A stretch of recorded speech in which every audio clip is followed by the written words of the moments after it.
Number 3, a super teacher is deliberate. Deliberate. What is the meaning of the word deliberate? Help me out here, people, please, especially English teachers, in the chat, in the comments. Even if this is a video, let me know. What is your definition of the word deliberate? Come on.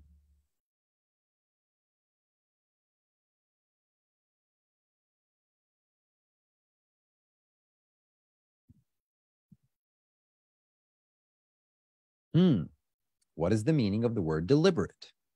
A deliberate person is a person who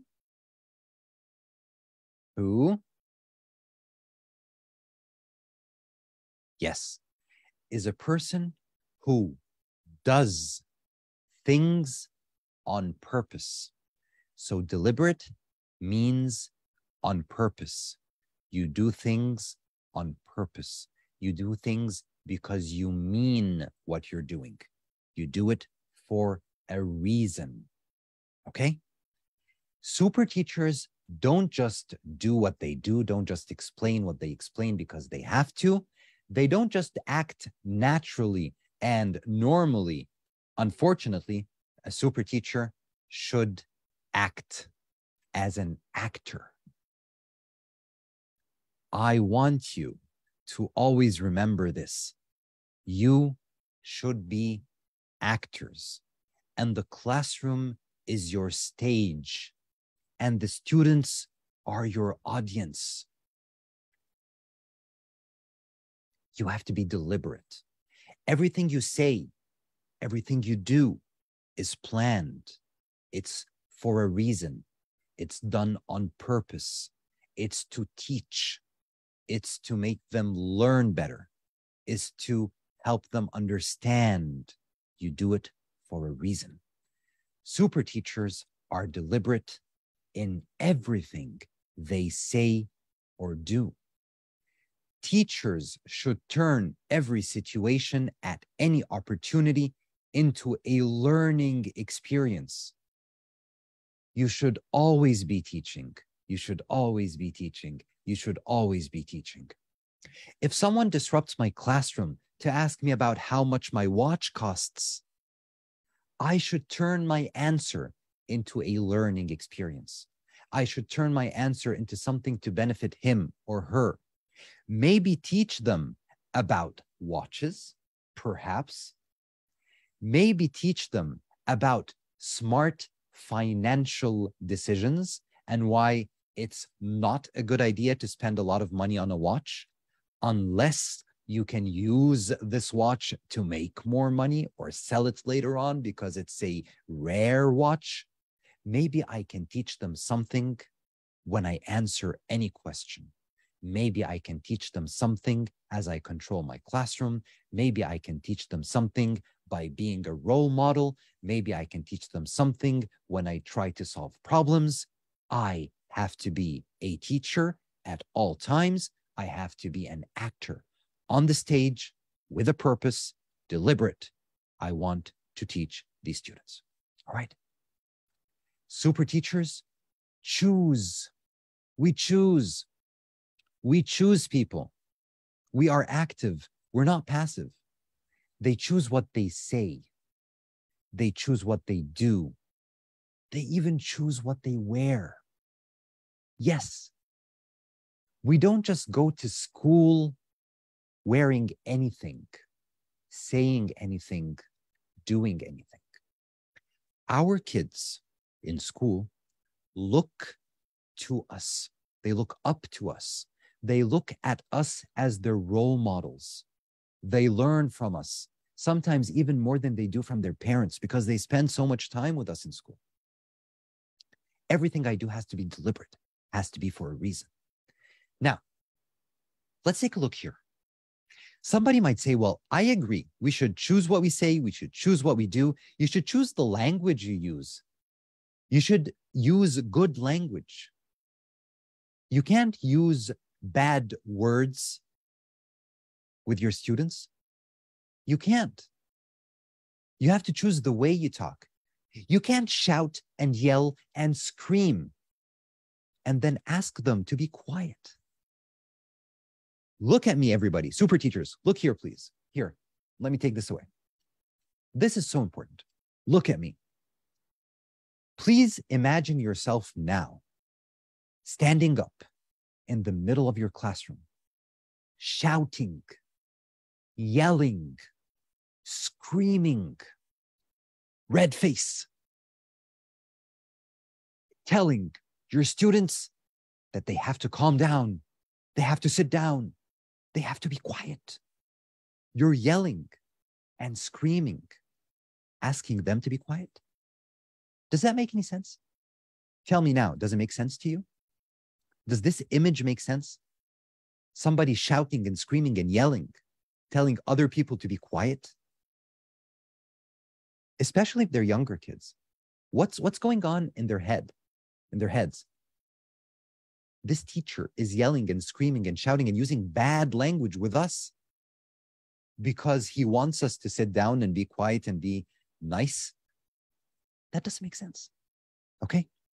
So never put yourself in such a situation. Okay. Now, I know some people are going to agree with me.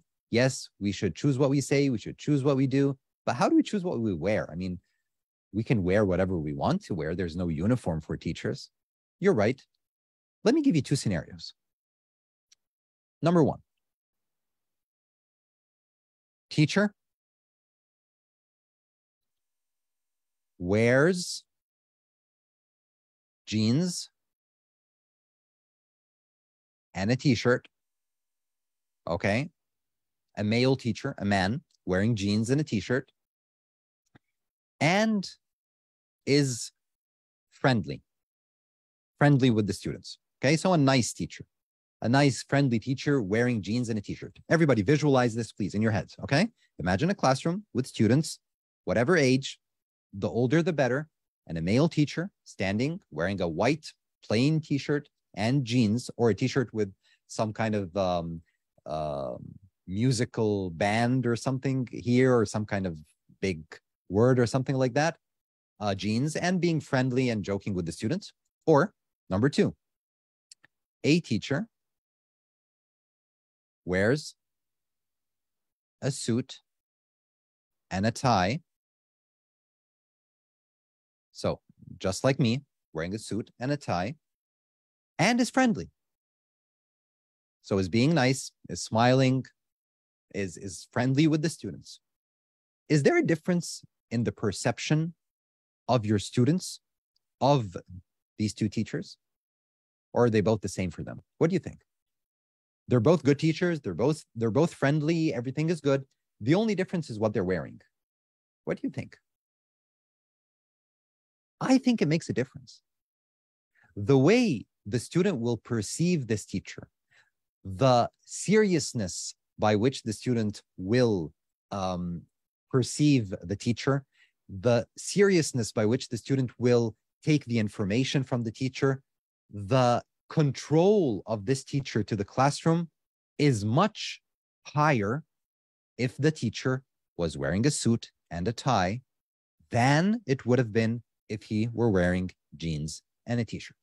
Now, you will never, ever control your classroom because of what you wear, okay? I'm not saying that you can control your classroom if you wear certain clothes. What I'm saying is the perception of you as a teacher to your students changes depending on what you say, depending on what you do, and even depending on what you wear. It also depends on your body language. And we have a whole masterclass, a whole session in our IEC International Educator Certificate course about body language. It makes a difference if you're standing like this, if you have your hands behind your back, if you're sitting down, if you're standing up, if you're crossing your legs. This body language also reflects on how well you can teach. But for now, let's just take this as an example. You will become a more serious teacher, a more of an authority, okay, a figure of authority in your classroom if you're wearing clothes that match the role you're playing. You're an actor, remember? And actors don't just act any scene wearing anything. They choose their costumes and their clothes wisely to match the scene. Okay, I need to just move on here because this is really important, but let's just say one thing really quickly. You help me all now in the chat, please. Can somebody please help me out here and tell me in the comments, in the chat, everywhere you are, live or video, you need to answer this question, all of you, okay? All of you. All right, hurry up. How can a teacher use different clothing in different circumstances? How can you change the clothes you're wearing on a certain day, in a certain lesson, for a certain reason, to your benefit? What do you think? So we all understand now that if you're wearing like me, you probably look like you have more authority than if you were wearing just a t-shirt and jeans.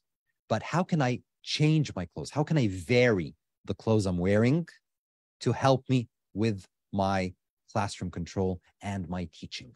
Come on, I need some ideas really quickly, people. We'll discuss a couple, then we're going to go to the next point. Hurry up, guys. Come on. All right, so I'll read a comment really quickly give you some time to answer. Somebody's saying the teacher that's wearing casual clothes looks like a friend, not like a teacher. And that's very important. And I have a very important point that I need to write down here, okay? We're going to finish this point, super people, then we're going to take a break, all right? Don't worry, we're going to take a break, and then we're going to come back. So, hurry up. So somebody's saying, I think it could relate to the lesson. If I'm teaching a lesson about colors, for example, I wear colorful clothes. That's very interesting, especially for younger kids. If you're teaching something about colors, then maybe wearing clothes that has different colors and you can point to the colors on your clothes, that could grab their attention. Very smart. If we're teaching something that relates to an activity, something that relates to sports, we'll wear comfortable clothes. Okay, but that's not exactly what I meant. Okay, very good. Now, we have a unit in social studies, for example, or in English that's talking about trips, taking trips, expeditions. And so I appear for that class, for that lesson, wearing clothes I would wear on a trip or an expedition, maybe some kind of vest and a hat, something like that. Smart. That's nice. Okay. Here's a very good tip. I like this one. I love this one. At the beginning of the year, I need to wear very formal clothes. I need to give that image that I'm a professional, respectable, authoritative person. I'm the teacher. I'm not very friendly. And then as the year goes by, I can loosen up a little bit and become more friendly. Excellent. That's very, very smart. If you do it the other way around, they'll mock you. So you need to start with the formal and then go down. Okay? Yes. All right. Now, somebody's saying that female students also, it really makes a difference. Yes, because girls in general are more, they realize or they focus more on what people are wearing than boys. Yes. Okay.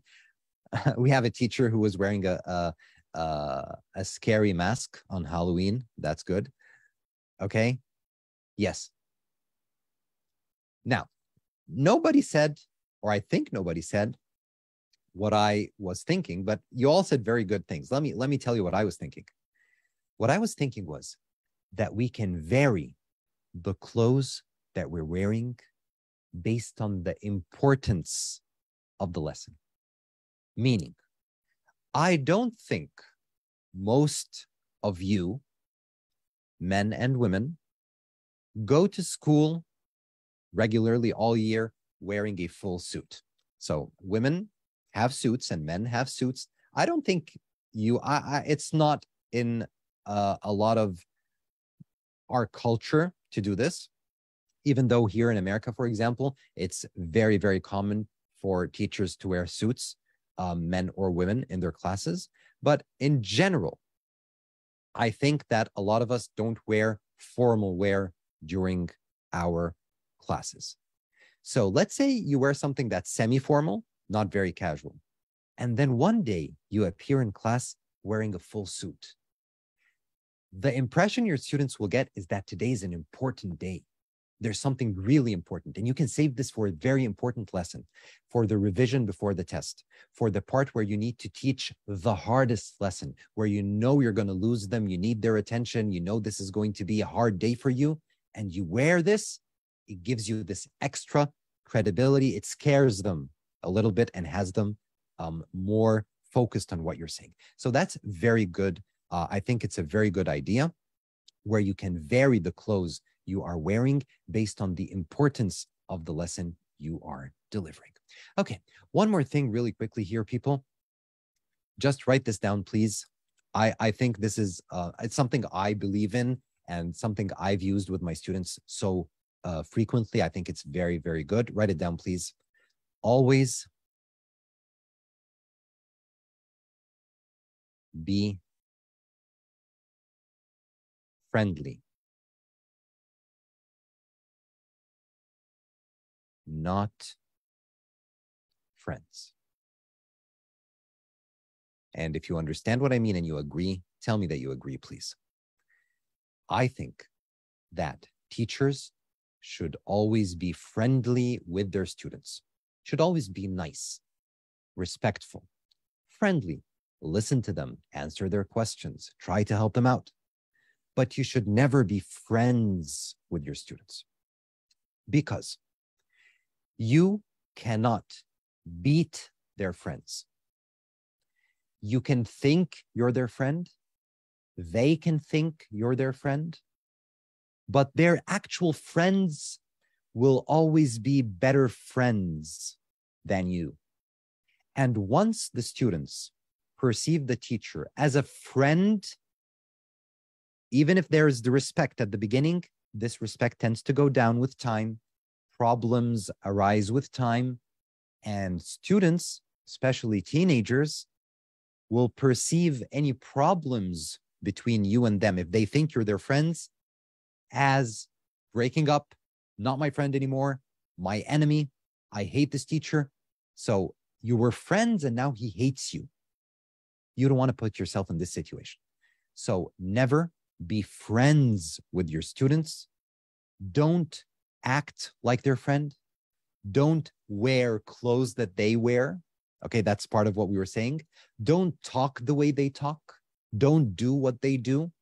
Don't be overly friendly with them, because if they think you're their friend, at the beginning it's good, but later on it will always backfire. Always be friendly, okay? Always be nice, always be kind, but never be friends, okay? Write this down, please, if you like it. All right, everybody.